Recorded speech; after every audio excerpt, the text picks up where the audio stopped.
ஸ்ரீலக்ஷ்மி அங்காளம்மன் சேனலுக்கு என் அன்பு சொந்தங்களே, உங்களை அன்புடன் வரவேற்கிறோம். நாங்கள் 60 வகையான மூலிகை பொருள் சேர்ந்த நலங்கு மாவு,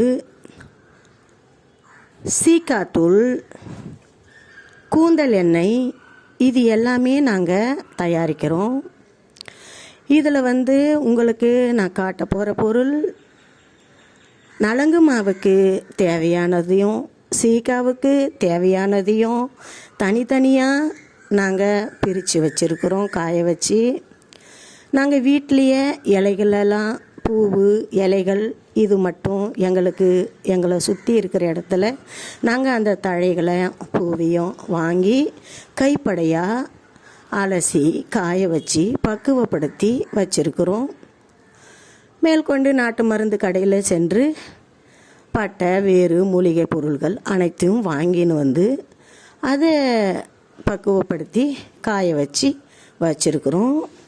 இப்போ நாங்கள் நிறைய பொருள் சேர்த்துருக்குறோம். ஆரம்பத்தில் 40 பொருள் போட்டேன், அடுத்து 50 பொருள் போட்டேன், இப்போ 60 பொருள் போட்டிருக்கிறேன். எங்ககிட்ட வாங்கின்னு போனவங்க அத்தனை பேரும் நலங்கு மாவு, சீக்காத்தூள், எண்ணெய் எல்லாத்தையும் யூஸ் பண்ணி பார்த்துட்டு நல்லா இருக்குது அப்படின்னு மீண்டும் மீண்டும் எங்களை கேட்டாங்க.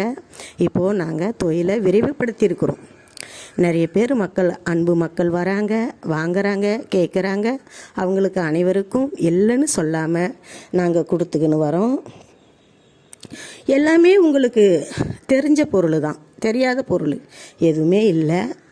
அந்த தெரிஞ்ச பொருளுங்க தான் இயற்கை தாய், இயற்கை பூமியில் நம்மளுக்கு விளைஞ்ச பொருளையும் அதை வச்சு நம்ம நறுமணமாக, வாசனையாக, கமகமன்னு தோல் சருமத்திற்கு எந்த வியாதியும் வராத அளவுக்கு தோளால் ஏற்படுற அனைத்து நோயும் தீர்ப்பதற்காக நாம் ஒரு இறை தொண்டாக இறைவனுக்கு இந்த பூமியில் நான் பிறந்தேன், வளர்ந்தேன், இறந்தேன் என்று இல்லாமல் ஏதாவது ஒரு மக்களுக்கு நன்மையை செய்யணும்னு நான் ஆசைப்பட்டேன். அதுக்கான அடையாளம்தான் இந்த மூலிகை பொருள்.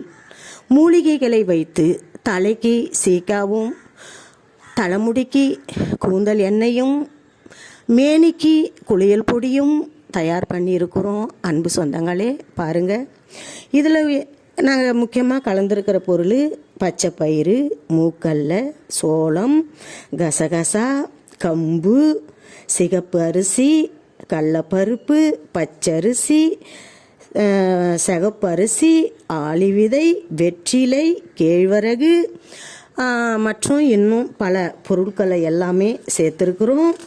அதில் கோதுமை, சம்பா கோதுமை, கொள்ளு, ஓட்ஸு, இப்படி பாதாம், இப்படி பல நவ தானியங்களை வச்சு நல்ல தோல் அழகாக இருக்கவும், கிருமி நாசினி அண்டாமல் இருக்கவும், தோளால் வர பல பிரச்சனையை தீர்க்கறதுக்காகவும் இது நல்ல தீர்க்கமாக அலசி ஆராய்ஞ்சி நல்ல சத்தான பொருட்களை இதில் கலந்து செண்பகப்பூ, தவணமரி கொழுந்து, குப்பமேனி, அருக்கம்புல், திருநீர் பச்சலை, நொச்சி இலை, மருதாணி இலை, பட்டை, லவங்கம், ரோஜாப்பூ, செம்பருத்தி இலை, பூ, முருங்கை இலை, துளசி, மா இலை, வில்வ இலை, வேப்பிலை, கறிவேப்பிலை, நெல்லிக்காய், மாதுளம், எலுமிச்சம், ஆரஞ்சு, புதினா, மல்லி,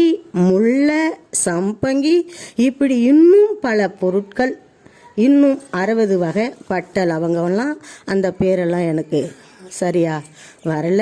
மாசிக்கா, தாண்டிக்கா, கடுக்கா, இப்படி ஒரு ஜடாமாஞ்சி, முந்தானி மெட்டி, இப்படி இன்னும் சில மூலிகை பொருள்கள், பட்டை, கோரக்கிழங்கு, பூலாங்கிழங்கு, இன்னும் பல, அதெல்லாம் உங்களுக்கு தெரியும். ஏன்னா நிறைய பேர் போட்டுன்னு இருக்கிறாங்க. நிறைய பொருட்கள், 60 வகையான பொருட்களை நாங்கள் ஒன்று சேர்த்து கலந்து மக்களுக்கு தோல்னால் ஏற்படுற அனைத்து விதமான பிரச்சனையும் தீர்ப்பதற்காக சில பொருள்களை நாங்கள் செய்திருக்கிறோம். என் அன்பு சொந்தங்களே, நீங்கள் கவலைப்படாமல் கஷ்டப்படாமல் உங்களுக்கு எந்த விதமான துன்பமும் இருக்காமல், உங்களுக்கு எரிச்சல் இல்லாமல் நமிச்சல் இல்லாமல் அரிப்பு இல்லாமல் சிறு சிறு கொப்பளம், சிறு சிறு கொழுப்பு கட்டிங்க, சிறு சிறு கரும்புள்ளி, வெண்புள்ளி, தோலினால் ஏற்படுற அனைத்து பிரச்சனையும் இதில் ரிசல்ட் கிடைக்கிது. நான் எனக்கு செக் பண்ணி பார்த்தேன். நான் நோயால் ரொம்ப கஷ்டப்பட்டேன், பாதிக்கப்பட்டு இருந்தேன். உடம்பு ஃபுல்லாக கட்டி நச்சு தண்ணி எவ்வளோ இருக்குது. நான் காலை மட்டும்தான் உங்களுக்கு படம் பிடிச்சி காட்டியிருக்கிறேன், என்னுடைய ரேகத்தை காட்டலை. ஆனாலும் இன்றைக்கி நான் 3 மாதமாக ஃபஸ்ட்டு எனக்காக தான் நான் இந்த பொருளை தயார் பண்ணேன். நான் போட்டு ரிசல்ட்டு எனக்கு நல்லதனமாக இருந்தது. என் உடம்பு ஆரோக்கியமாக இருந்தது. நான் காலையில் 10 மாத்திரை, சாயந்தரம் நான் இரவு 10 மாத்திரை சாப்பிட்றேன். இந்த மாத்திரையால் என் உடம்பு ரொம்ப ரொம்ப ரொம்ப கஷ்டப்பட்டு இருந்துச்சு. அலர்ஜி அதிகமாக இருந்தது. ரொம்ப எதைன்னு சொல்ல முடியும். நான் சொல்லணுன்னா நிறைய சொல்லலாம். சொல்கிறதுனால மற்றவங்களுக்கு கஷ்டமாக இருக்கும். மற்றவங்க மனம் கஷ்டப்படுற அளவுக்கு நான் எதையுமே பேசக்கூடாதுன்னு நினைக்கிறவோ என்பு சொந்தங்களே, இன்றைக்கி நான் எனக்காக இந்த பொருளெல்லாம், மூலிகை பொருளெல்லாம் சேர்த்து கொஞ்சமாக பொருள் சேகரித்து கொஞ்சமாக அரைச்சி 1 கிலோ 2 கிலோ என் குடும்பத்துக்கு மட்டும் நான் வச்சுக்கணும் அப்படின்ற நோக்கத்தில் தான் நான் செய்தேன். ஆனால் நான் செய்த பிறகு எனக்கு உடம்புல இருந்த பிரச்சனைகள், அந்த அலர்ஜி, அரிப்பு, நமிச்சல், எரிச்சல் எல்லாமே நீங்கி என் தோல், கால், கையெல்லாம், உடம்பெல்லாம் எல்லாம் க்ளீனாக கம்ப்ளீட்டாக முடிஞ்சு போச்சு. எல்லாம் நல்லா இருக்குது, ஆரோக்கியமாக இருக்கிறேன். அதை வச்சு தான் மக்களுக்கும் நன்மை இருக்கணும். ஏன்னா நான் இறை தொண்டா செய்யறேன்னு முன்னாடி பேசியிருந்தேன் இல்லையா? அது ஏன் பேசுகிறேன்டானா, எனக்கான அந்த பொருளுக்கான கூலியும் சேதாரத்துக்கான கூலியும் கிடைச்சா போதும். எனக்கான கூலி எனக்கு கிடைக்கலன்னா பரவாயில்ல, கடவுள் எனக்கு படியளப்பான், சரிங்களா?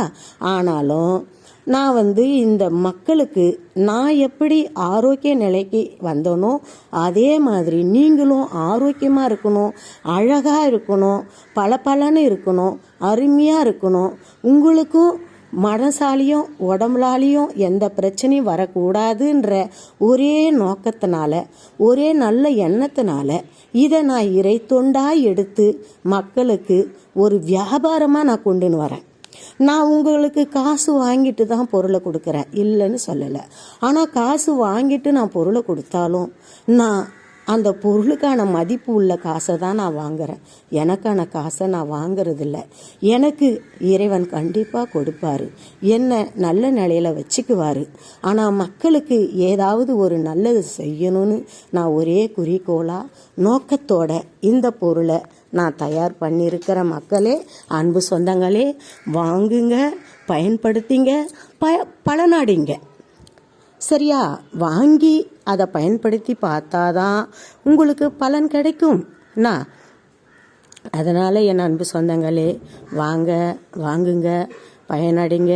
நோயில்லாத வாழ்வை நம்ம பெறணுன்ற நோக்கம் என் மனசில் இருக்குது. அன்பு சொந்தங்களே, நிறைய இயற்கையான பொருள் இதில் கோல்டும் இல்லாமல் ரொம்ப நம்ம உடம்பை குளிர்ச்சிப்படுத்தி நம்மளுக்கு சளி பிடிச்சி கை கால் வலி கொணுமை விடாமல், அதேமாரி ரொம்ப சூடாயிட்டு அந்த பொருளை நீங்கள் பயன்படுத்தி உங்களுக்கு அந்த சூட்டுனால் பல பிரச்சனையை கொடுக்காத அளவுக்கும் சம பங்கு சூடும் குளிர்ச்சியும் சம பங்கு எடுத்து எந்த பொருள் சூடாக இருக்குது, எந்த பொருள் குளிர்ச்சியாக இருக்குது அப்படின்றதெல்லாம் தெரிஞ்சு அதை எல்லாமே அளவுபடுத்தி போட்டு உங்களுக்கு நான் இந்த நலங்கு மாவு, கூந்தல் எண்ணெய், மூலிகை பொடி உங்களுக்கு தயார் பண்ணி கொடுக்குறேன். சீக்கா பொடி தயார் பண்ணுறேன். அழகுக்கு அழகு சேர்க்கும் அங்காளம்மன் நலங்கு மாவு. இதுதான் நான் வச்சிருக்கிற தலைப்பு. நீங்கள் எப்படி இறைவனால் அழகுக்கு அழகு சேர்க்கும் அங்காளம்மன் நலங்கு மாவு. நாம் அழகாக இருக்கணும், அழகுக்கே அழகு அந்த தாய் அங்காள பரமேஸ்வரி. அவளுடைய பிள்ளைகள் நாம். அதான் அழகுக்கு அழகு சேர்க்கும் அங்காளம்மன் நலங்கு மாவு வாங்கி பயன்பெறுங்கள், நோயில்லாமல் வாழுங்கள். வாங்கி